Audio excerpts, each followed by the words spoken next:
Hey, what's up everyone? Welcome to 90-Day Fiancé latest news.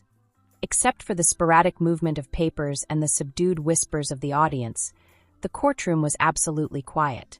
Loren stilled herself, her hands gripped in her lap and her knuckles white from the strain. Her pulse thumping in her ears, every muscle in her body was tight. She fought to control her breath, and the air seemed thick, nearly suffocating. Alexei sat across from her with his head slightly lowered, his previously assured manner broken. Something he always did when he was anxious. His hands were clutched together and his fingers fidgeted. He seemed tired, as though he hadn't slept in days, and the weight of what was happening dimmed his typically keen features. Loren felt something else than hurt as she struggled to recall the last time she had seen him. But the memories that had warmed her heart now simply burnt. Judge cleared her throat at front of the room. The sound sliced over the tension like a knife. This court has reviewed all evidence and testimony regarding the dissolution of marriage between Loren and Alexei Brovarnik.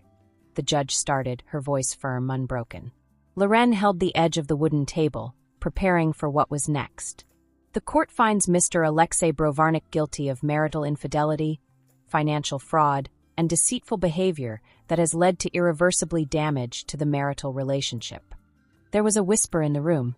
Reporters moved in their chairs, pens running across notebooks, cameras clicking to record the scene. Loren focused straight ahead and gulped deeply. The court now grants the dissolution of marriage, the judge said, her voice final. This divorce is effective right away. Loren felt something inside her snap. Still, it was not grief. It brought relief. Years of dishonesty were at last releasing pressure from her shoulders. The judge still had to finish, though. Moreover, Mr. Brovarnik's actions are dishonest, thus a separate legal case on his financial misbehavior has been opened. The judge pointed to the bailiff. Officers, you may go forward. Two uniformed police walked toward Alexei, and gasps filled the courtroom. He turned to fix Loren, her eyes flickering with something she couldn't quite identify. Remorse? Despondency? Terror? Loren mumbled, his voice almost audible. She ignored it, though. She stayed still. She watched as they slid his hands behind his rear to fasten the cold metal shackles around his wrists. Clicking. The noise was really overwhelming. Alexei stayed fixed on hers, but she turned away from him. He was no more her concern. One more last time the gavel dropped. It concluded. Loren stood in the midst of their former house that evening. Open and waiting, half-filled moving boxes were strewn across the floor like wounds that would not heal. The flat seemed to be absolutely silent. Neither distant laughing of a shared joke, nor sound of Alexei's voice humming from the kitchen. Just quiet here. Her fingertips followed the spines of books they had once selected together as she moved toward the bookshelves.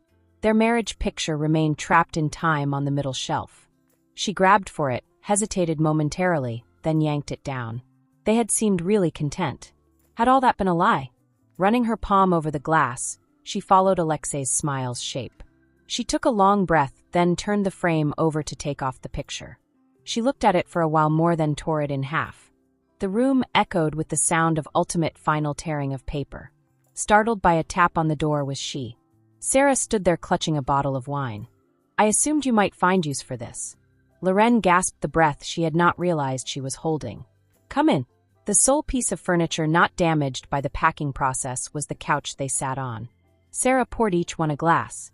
So, Sarah remarked, observing her closely. Have you yet started to cry? Loren laughed a little, without humor. No, she said, admitting. I suppose I'm still too angry. Nodding, Sarah, good. Anger keeps you on the road. Loren fixed her gaze on her glass. I have no idea how I might start over. You don't have to, Sarah said gently. You only have to keep going. Loren grabbed a drink of wine. Perhaps Sarah was correct. Perhaps all she needed to do was maintain on forward motion. The visiting room was frigid, clean, devoid of coziness. Their partition was a thick glass one. Sitting on the other side, Alexei seemed smaller than Loren had ever seen him. His previously immaculate look has changed. His hair was disheveled, black bags surrounded his eyes, and the orange jumpsuit made him not at all like the man she had married. She paused briefly, then grabbed the phone. He did the same. Loren, he said, his voice unvarnished. She cut in somewhat sharply, don't. Alexei gulped while firmly clutching the receiver. Please, just let me explain. Loren gave a head shake. Why, Alexei? Asked. She spoke steadily, but the suffering was clear. Why do you do this to us? He let out a quivering breath. I was foolish. I blunders. I reasoned I could correct it before you ever knew about it. She let out a sour laugh. And should you have? Would you have ever said the truth to me? He turned his head downward. I am not sure. Loren locked her jaw. At least you are now honest about something. There was silence between them. Alexei said, I miss you, at last. Loren closed her eyes for a little minute, gathered herself.